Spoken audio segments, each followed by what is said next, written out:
भोपाल के जंबूरी मैदान में कुछ दिनों पहले करनी सेना ने बड़ा आंदोलन किया था, जिसके बाद सरकार ने 22 सूत्रीय मांगों को लेकर एक समिति बनाई थी। वहीं इन मांगों को लेकर एक बार फिर करनी सेना परिवार के जीवन सिंह शेरपुर फिर मैदान में नजर आ रहे हैं। उन्होंने भाजपा सरकार को खुला चैलेंज दे डाला और खुद भाजपा को वोट नहीं देने का ऐलान कर दिया। इन्हीं मुद्दों को लेकर जीवन सिंह शेरपुर से खास चर्चा की हमारे संवाददाता पवन वैष्णव ने। नमस्कार, एमपी न्यूज में आपका स्वागत है। आपके साथ मैं हूं पवन वैष्णव और इस वक्त हमारे साथ खास चर्चा में खास शख्सियत मौजूद है। जी हां, आपने सुना होगा कि कुछ लोग होते हैं जो अपने पद से अपना वर्चस्व जमाते हैं, तो कुछ लोग ऐसे भी होते हैं जो अपने कद से अपना वर्चस्व कायम रखते हैं। एक ऐसे ही व्यक्तित्व के धनी हमारे साथ राजपूत करनी सेना परिवार के जीवन सिंह शेरपुर जी, जो अपने पद से नहीं बल्कि अपने कद से जाने जाते हैं। आज मध्य प्रदेश में लाखों युवा इनको फॉलो करते हैं और इनकी एक आवाज पे इनके साथ खड़े होते हैं। आइए चर्चा करते हैं ठाकुर जीवन सिंह शेरपुर जी से और जानते हैं कि किस प्रकार से सवर्णों के साथ ये भाजपा सरकार छलावा कर रही है, किस प्रकार से भाजपा को लेकर आप में खासा आक्रोश है। आज देपालपुर की सभा में आप गए थे और भाजपा के प्रति आपका जो आक्रोश था मन में, वो आपने निकाला भी है। पहले तो आप सभी को जय सिया राम, जय माता दी। भाजपा खुद चाहती है कि उनका जो मूल वोटर है उनसे नाराज हो, हमें तो ऐसा प्रतीत होता है, इसलिए उनसे नाराजगी जायज है। 2018 से पहले इन्हें एट्रोसिटी एक्ट लेके आए थे। एट्रोसिटी एक्ट आने के बाद जब सुप्रीम कोर्ट ने निर्णय दिया कि इसमें जांच की आवश्यकता नहीं है, मतलब जांच होनी चाहिए पहले भारतीय जनता पार्टी ये निर्णय लेके आई थी कि बिना जांच के गिरफ्तारी होना चाहिए। फिर हम कोर्ट में गए, कोर्ट ने कहा नहीं, पहले जांच होना चाहिए फिर गिरफ्तारी होना चाहिए। उसके बावजूद भी भारतीय जनता पार्टी ने अध्यादेश लाके उस निर्णय को पलटा, जनरल और ओबीसी के खिलाफ एक बड़ा निर्णय लिया बिना सोचे समझे। आज देश की 72% जनता पर बिना जांच के मुकदमा होता है। वैसे ही हम सब लगातार आंदोलनरत थे, उस समय भी हमने आंदोलन करे। 2016 से हम लगातार आंदोलनरत है और जब भाजपा की सरकार रही तब भी आंदोलन करे। कांग्रेस की 15 महीने की सरकार रही, उसके बीच में भी हमने आंदोलन करा। इंदौर में एक बड़ी सभा करी, कांग्रेस सरकार थी तब भी हमने इन्हीं मांगों को लेके हमारा आंदोलन जारी रखा। अब जो कि भाजपा की सरकार थी, वापस हमने आंदोलन करा और 22 सूत्री मांगों को लेकर हम भोपाल में गए। लाखों की तादाद में जब वहां सर्व समाज के लोग एकत्रित हुए अपनी मांगों के साथ, अपने मुद्दों के साथ, और उसके बाद हमने भूख हड़ताल चालू करी 8 तारीख से।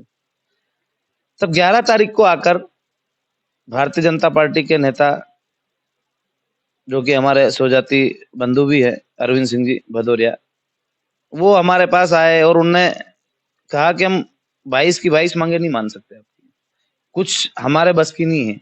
इनमें से कुछ मांगे ऐसी है जो केंद्र के द्वारा की जाएगी। तो हमने कहा कि केंद्र में आपकी सरकार है कि नहीं, हम राज्य अभी जो निर्णय है हम उस राज्य की जो मांगे हैं उन्हीं पे ले सकते हैं, कि जो राज्य के अधीन आती है मांगे। तो उन्होंने फिर हमने कहा आप बताइए इसमें से कौन सी देख के कि आप कौन सी पूरी कर सकते। तब उन्होंने 18 मांगों का उनमें जिक्र करा कि इन 18 मांगों को हम पूरा कर देंगे।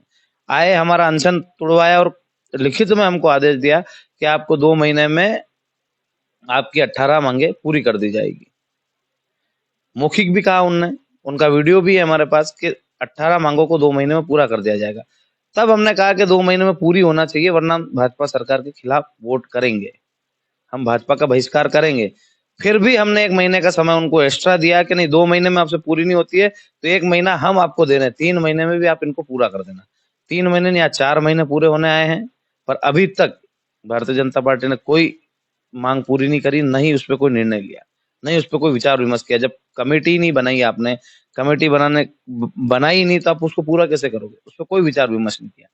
तब हमने भारतीय जनता पार्टी का बहिष्कार करने का मन किया और मैंने वैसे भी मंच से कहा है कि मैं तो भारतीय जनता पार्टी को वोट नहीं करूंगा। और आपको लगता है कि भारतीय जनता पार्टी ने हमारे साथ विश्वासघात किया है, हमारे विचारों को, हमारी विचारधारा को दबाने का प्रयास किया है, या हमें आपस में लड़ा भिड़ा के, दूर करके, षड्यंत्र करके, जो भी माने अपन अपने आंदोलन को खत्म करने का काम किया है, तो भारतीय जनता पार्टी को कोई वोट न करे।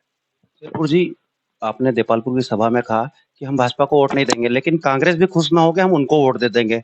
क्या नया दल बना के आप राजनीतिक मैदान में आने का कोई संकेत दे सकते हैं? नहीं, अभी क्या चल रहा है कि जैसे कि भारतीय जनता पार्टी का विरोध होता है तो कांग्रेस वैसे ही खुश हो जाती है कि इनको वोट नहीं करेंगे मतलब हमको करेंगे।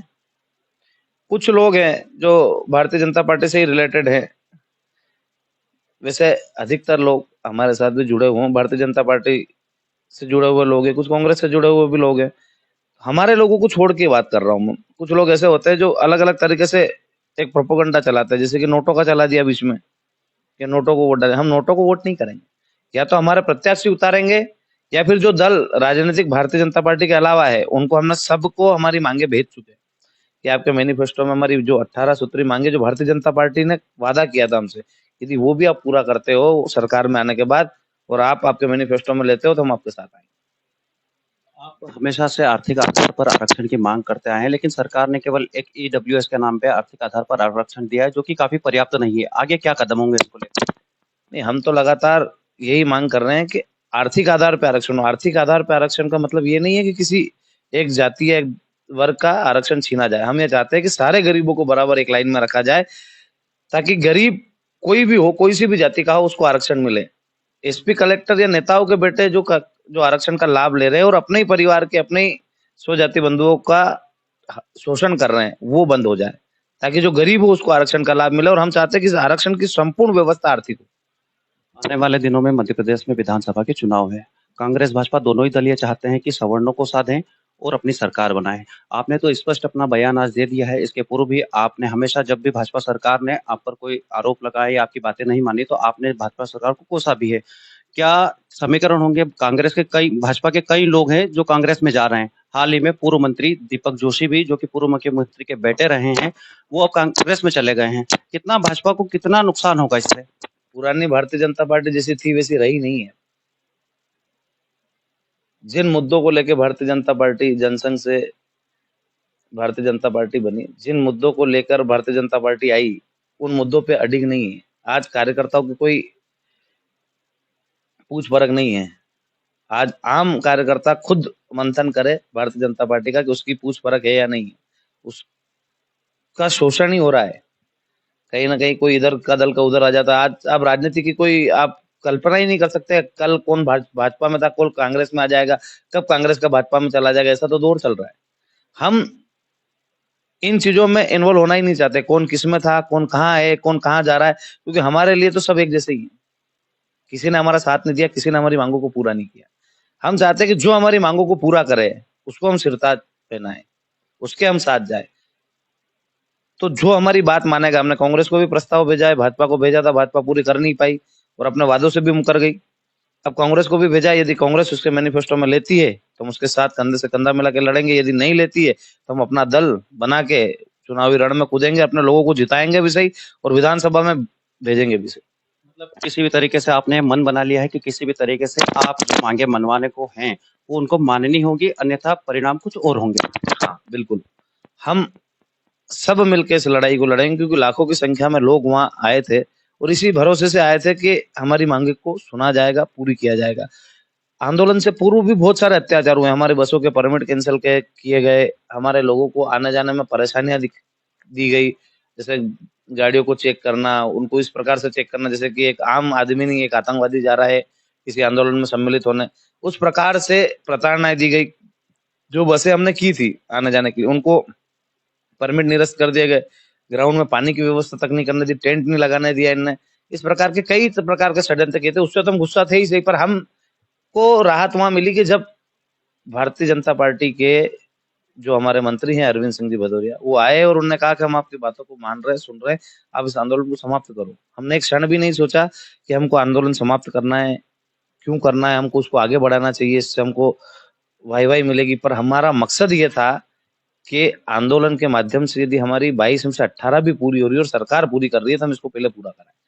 तब हमने एक मिनट भी नहीं सोचा और उन्होंने लिखित में दिया हमको और मुड़ गए। सिंह जी, सामाजिक क्षेत्र में कई दल ऐसे होते हैं जो काम करते हैं, कई संगठन होते हैं, चाहे वो किसी भी समाज का हो, हर समाज का अपना एक संगठन होता है, लेकिन युवाओं की एक फौज स्वर्ण समाज में आपके पीछे बिना सोचे समझे चलती है। क्या कारण मानते हैं? जमहूरी मैदान में एक ऐतिहासिक कार्यक्रम आपने किया, जो मध्य प्रदेश का सबसे बड़ा आयोजन अब तक का था। कई सामाजिक संगठन है, राजनीतिक दलों के ले लो, चाहे किसी भी सामाजिक संगठन के ले लो, लेकिन युवाओं की एक फौज आपके पीछे क्यों है? बिना सोचे समझे नहीं चल रहे हैं, वो सोच समझ के चल रहे हैं। उनकी जो भावनाएं हैं उनको हम उठाते हैं। जैसे कि 5 सालों में रोजगार पे कोई सा दल नहीं बोला कि कितने रोजगार के अवसर सरकारों ने दिए, भले वो कांग्रेस सरकार रही हो और भारतीय जनता पार्टी रही हो, एक सिंगल वैकेंसी नहीं निकाल पाए। उनका दर्द था हमारे साथी है, उनने कहा कि यदि रोजगार के ऊपर कोई नहीं बोलेगा तो कौन बोलेगा, तो हमने रोजगार की बात उठाई, अतिथि शिक्षकों की बात उठाई। हमने जितने भी ज्वलनशील मुद्दे थे मध्य प्रदेश के, सहायक सचिव हुए या 51,000 जो बैकलॉग पद खाली पड़े हैं उनकी बात हुई। इस प्रकार की सारी मांगों को हमने इसलिए उठाया क्योंकि हम लोगों से जुड़े हुए हैं, जमीनी स्तर पे काम करते हैं, गाँव-गाँव तक जाते हैं और आम कार्यकर्ता हमारा जो हमें बताता है कि ये समस्या है तो हम उसको हमारे आंदोलन में शामिल करते हैं और उसको पूरा कराने का काम करते हैं।